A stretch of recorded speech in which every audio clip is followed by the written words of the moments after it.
I want to introduce you to our first speaker today, somebody who I think will agree with me on the future of organizations. His name is Richard Scase. He is a thought leader globally in business strategy. He's going to talk us to some of the mega trends that are approaching business and how he believes that entrepreneurs will be best placed to take advantage of them. Ladies and gentlemen, Richard Scase.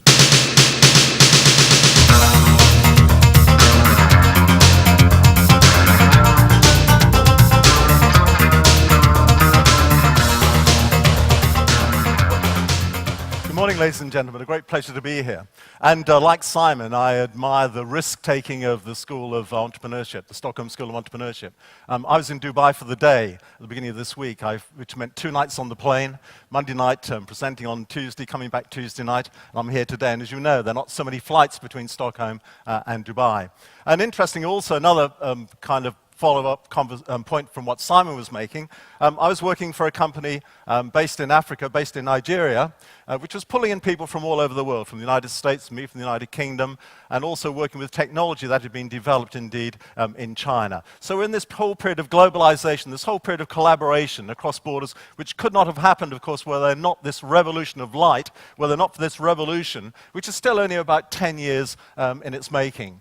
Now, I want to say a few words about entrepreneurship. I want to say a few words about entrepreneurship because if you think of the circumstances today, why would we want to start up our own business? What about the risk? We're in a world at the moment where things look as though they're going to collapse. We have the problems with the Eurozone, a Eurozone which I've always felt has been unsustainable, and unfortunately it looks as though it is proving to be unsustainable. We have issues of that kind. We have the financial crisis, the banking crisis. We have a whole situation where the great days of cheap credit are over. Cheap credit, which was funded essentially by the economic growth of China, which funded American government bonds, which financed and funded financial institutions in the West, which gave cheap credit, so we had available resources to set up our own businesses. Why do that now? It looks as though we have all the conditions against us in terms of entrepreneurship. Quite the reverse. Exactly these conditions. Economic downturn, economic recession, call it what you like, are tremendous opportunities for entrepreneurship. We could not have a better time in order to set up and start and develop our own businesses.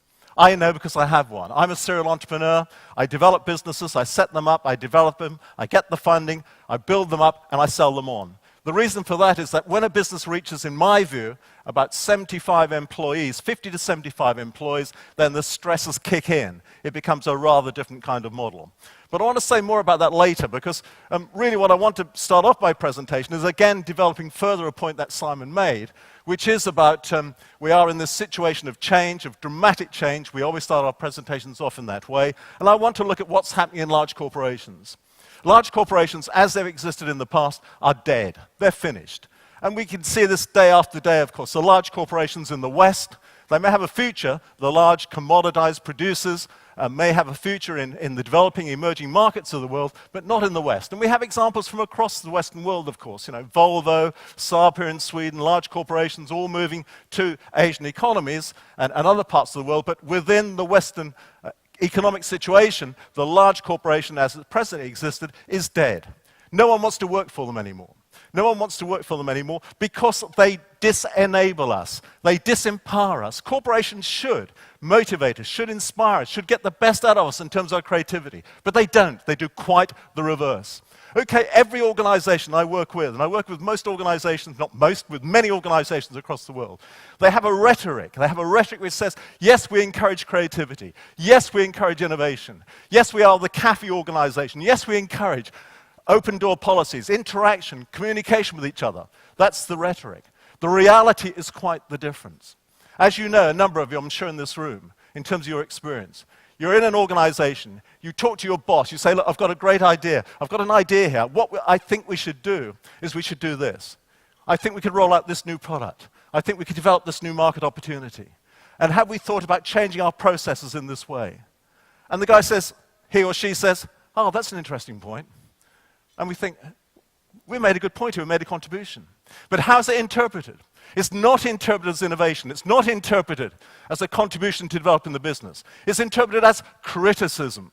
It's interpreted as the person is criticizing my judgment as a boss, is criticizing my decision-making, my capability, my competence. Innovation in organizations as they're presently constructed inhibit, destroy, and kill. So what happens to those people who come up with these ideas? And they tend to be young people. They say, right, I'm out. And they quit the organizations to often set up their own businesses. And this is why we have a talent deficiency now in our large organizations. People have stopped contributing in terms of innovation and new ideas because they know it's going to be turned against them. There seem to be bad team members, bad cooperators, bad contributors. This is a great person, says the boss, but this person, this person is critical, it's not a team member. So we need to change our model of large organizations, and some are doing it, fair dues. I did a couple of presentations last fall for Pepsi-Cola and Coca-Cola, very close together in time. And that was difficult, I can tell you. When you're doing a presentation last week for Pepsi-Cola, and in the following week you're doing one for Coca-Cola, the risk of cross-referring is pretty high. And the culture of those two companies that hate each other, you can imagine how that's responded. But I did a presentation for both those companies, and they already are ahead of the game. They're thinking of these issues. How can we reinvent our organizations? How can we reconstruct our organizations? And the whole issue, of course, is about leadership. It's about creating leadership in our organizations instead of management.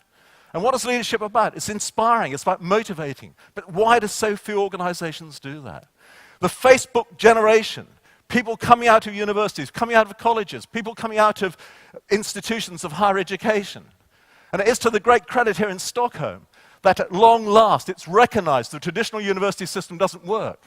And that we've got to create, on the basis of our knowledge, our capabilities as designers, as medics, as scientists, as technologists. Those skills and capabilities are no good for economic growth unless those skills and capabilities are used for wealth creation. And the trouble with European universities, particularly compared with the United States, we're good at developing intellectual knowledge, but we might as well develop skills to play chess. Unless that knowledge can be converted into wealth-creating, value-added activities, then we're dead.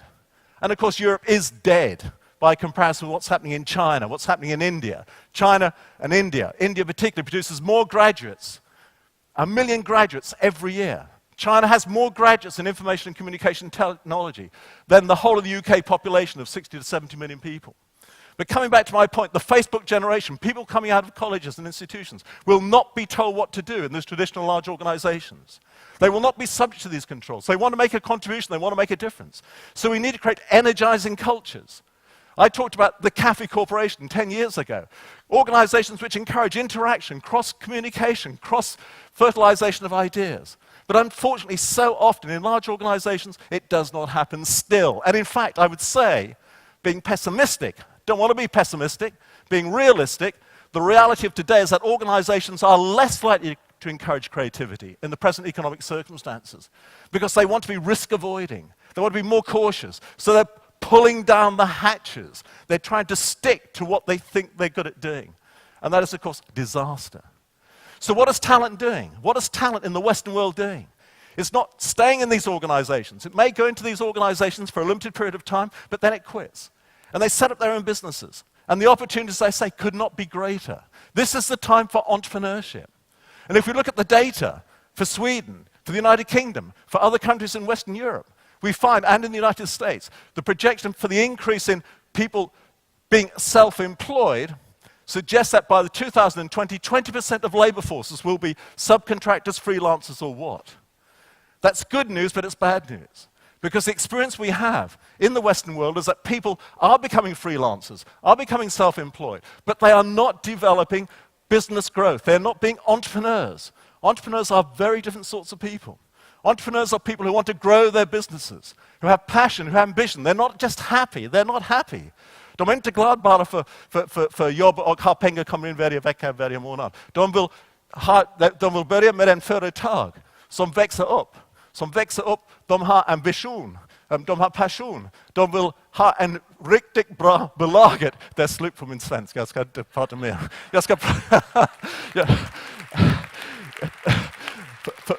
Ursäkta mig, men jag tror det är bättre om jag talar engelska. Det är bättre, you förstår mycket bättre om jag pratar engelska istället om jag pratar svenska. So what they want to do, entrepreneurs compare with people who run their own businesses, who are self-freelancers, they want to grow their businesses.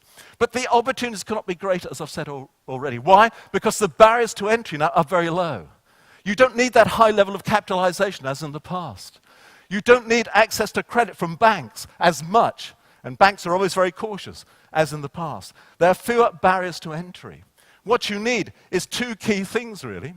You need imagination and a smartphone. That's all you need. Let me give an example. Let me give an example of this.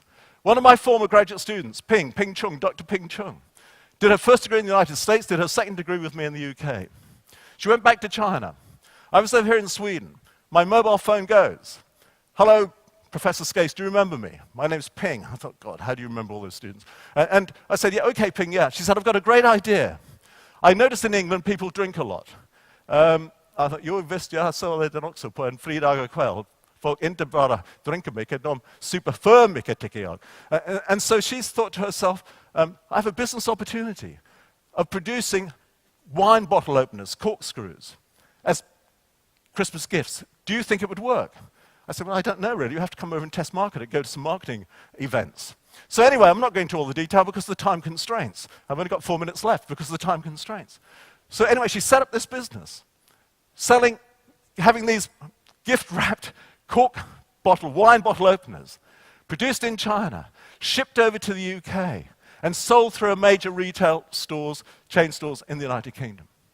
Now, Ping did this with two key capital assets. Ping runs an international business, selling this low-tech product. And she has just two key assets. And this is a 27-year-old woman, lives in the middle of China. She has two key assets. And the major one costs her nothing. Her major key asset is her imagination. And her second asset is her smartphone. Not mobile. If you think of your phones as mobiles, you're on another route of thinking. Smartphones are smart, and it puts you on another route of psychological thinking. Ping runs this international business, producing and selling, distributing throughout the UK, a household product basically. It costs her nothing. How many of us in this room are doing the same thing? I'm sure there are some. But that's the sort of world we're into. And the key thing, I think, in terms of entrepreneurship is often we try to be too ambitious, particularly here in Sweden. When I speak to budding entrepreneurs in Sweden, I've noticed too many of them want too much money. I had a meeting with somebody only recently. They said they wanted 3 million kroner to set up a business. And I looked at what they wanted. And I crossed out everything. They wanted an office, they wanted this, they wanted a car, they wanted all sorts of things. I got it down from 3 million kroners to 300,000 kroner. I said, you can set this business up for 10% of what you think. And I could see they were losing interest because they were still locked into this big business mentality. I said, forget all that. Get real. Get back to life. Your imagination is the key thing running your business. And I think that three key assets in terms of how do you set up your own business, in terms of this issue of imagination. That is, what can I do different to what's out there in the market at the moment? What can I do different? What can I do cheaper than what's out there in the market? And what can I do better? Business ideas, business opportunities come out of everyday life. Can I do something that's better, different, or cheaper? And as Ping demonstrated, watching people drunk in the UK on a Friday night gave her the idea of setting up this international business. How simple could that be? So if we move into this future world of entrepreneurship, where our market is the global environment, but also another key thing, of course, with modern technologies, we can develop an understanding now of our customers, develop a relationship to our customers in a very cheap, free way, because all the information is there. We develop our products, and we encourage, through kind of social media and online communities, constant feedback. Our customers are the drivers for innovation. Our customers are the drivers for how we produce things cheaper, better, and different. So it's great. We don't need the market research anymore. Our customers are the market research. We have the online, we have the dialogue. We have not just the face-to-face cafe society, the face-to-face cafe community.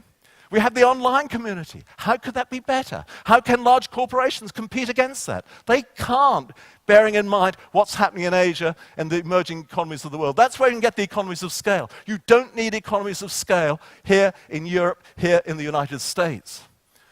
And so in terms of this paradigm shift that I've been referring to, what is this model of entrepreneurship like? I think it consists of a very different kind of model of entrepreneurship compared with in the past. And again, so many people still, I find, across the Western world are locked into an old idea of entrepreneurship. An whole idea of entrepreneurship, which is that, one, I must keep my idea secret. I mustn't share it with anybody. And two, I must do it myself. Those models, that set of assumptions, it's a thing of the past. The new model of entrepreneurship is based, as already mentioned by Simon, is about cooperation and sharing. And what is fascinating, if we look at the Western world, not just the Western world, indeed, if we look at Africa, if we look at Ghana, where I have some experience, and also Dubai and in China, and particularly here in Sweden and the United Kingdom, that sharing has reflected itself into not just organizations being cafe corporations, as in the large corporation, but in terms of entrepreneurship, it's developing around hotspots, around communities and regions and areas and neighborhoods in large cities. And therefore, we find in the United Kingdom, Brighton is a hotspot for entrepreneurship. But let me come nearer to here, because I did rush from Dubai to be here, looked at some research for Stockholm, and looked at some research for kind of hotspots in Europe. And it's not just Amsterdam, it's not just parts of London, it's not just Brighton in the United Kingdom, it's not just Boston in the United States. The two biggest hotspots for high technology value creation, for high creativity value creation businesses are where? They are in Stockholm and in Helsinki, in the whole of Europe. And I do presentations with American kind of presenters, and they say, well, the problem with Europe is the tax system is too high, the government ought to get back, and all this sort of, we need the free market, and so on. Absolute nonsense. Total rubbish. I know no one who sets up a business or doesn't set up a business because of tax reasons. And what we have here in Scandinavia, what we have in Sweden, we have family-friendly policies. We will always criticize about taxation, of course. We have a lot of kind of cooperation between public and private sector, a lot of collaboration between universities and private business, as with today and so on. And the outcome of that is it's not in Italy, it's not in France, it's not even in Germany. That's still in large organizations. If we look at Europe as a whole, Stockholm and Helsinki are the two biggest hotspots. That's where we find the biggest concentration in those two cities for entrepreneurial business startup and entrepreneurial growth. And it may be indeed an outcome of the Stockholm School of Entrepreneurship. That I don't know. But it's about collaboration in terms of these hotspots. But also the other key issue, the other key characteristic about this new entrepreneurship is that businesses are no longer set up as frequently as in the past by just single individuals. If we look at the present model, it's derived from cooperation, but it's in terms of partnerships. 2 or 3 people getting together, pooling their capabilities and skills. In that way, we neutralize our risks. At the same time, we bring together compatibilities in terms of talents and skills. But the key issue there is how do we bring together compatibility in terms of business and skills and capability and compatibility in terms of personalities. And that is a problem I've experienced in terms of my own businesses. And we're running by 2.8 minutes, I notice. In terms of my own businesses, when we set ourselves up as business partners, we often find that after a period of time, we have different objectives. One person wants to sell the business, another wants to develop it further. And so collaboration is good at business startup stage, but it can become a real problem in terms of the future development of the business. And you need to give some consideration to that. Out of cooperation can emerge conflict. And we tend to think of the bright side of life. We can easily neglect the downside in terms of those sorts of problems. Now, just to come back, just to sum up, therefore, in terms of kind of, the real opportunities, it seems to me, in terms of business startup and entrepreneurship, I think there are 2 major trends which do reflect and do provide the basis for entrepreneurial growth in Sweden in the coming years, in the future, and so on. The first one is that we have a shift. We have a shift from an emphasis from just data to intelligence. The whole internet kind of process, revolution, change, call it what you want, the whole line thing, has led to an increasingly accumulation of data. Who wants to be a millionaire? That's not a test of knowledge, it's a test of data. And the shift now in where the business opportunities are is in terms of how we use that data for business intelligence, seeing the relationships, pulling out stuff together. My supermarket, for example, and when I shop there, when I pay my bill, on my ticket, it tells me you spent £5 more here than if you'd gone to our competitors' Tesco's. You can have that money back next time you come. It's called brand matching. That's intelligent data analysis. And we, as small businesses and business startups, it is about doing intelligent data analysis, doing data analysis which enables us to develop an intelligent understanding of a particular market niche, and then we deliver our products and services better, cheaper, and differently. And the second reason why entrepreneurship has a huge future in the Western world, particularly, and here in Scandinavia, is that the general shift now, and we're going to hear more about this later this afternoon or this morning, is that our experience of happiness and pleasure no longer comes from the ownership of commodities, no longer comes from, do we have the best car? Do we have the nicest house? Okay, a bit of that. But it comes from experience and excitement. That's why we have these mega arenas now, these mega events, music festivals. U2 has a stage set which costs $36 million. And it goes around the world, setting up these huge stadia. We go for experience, we go for excitement. Not just in terms of those mega events, that's a reflection of it, but in terms of our lives. And if we can offer experience, offer excitement, in terms of the experiences of people in their everyday lives, in terms of their lifestyles as families, as parents, as children, as consumers, as employees in organizations, offering something which is different, which is better, and which is cheaper, then we have great opportunities in terms of our imagination and our smartphones to become highly successful entrepreneurs. Thank you very much indeed for your attention. Richard. Thank you.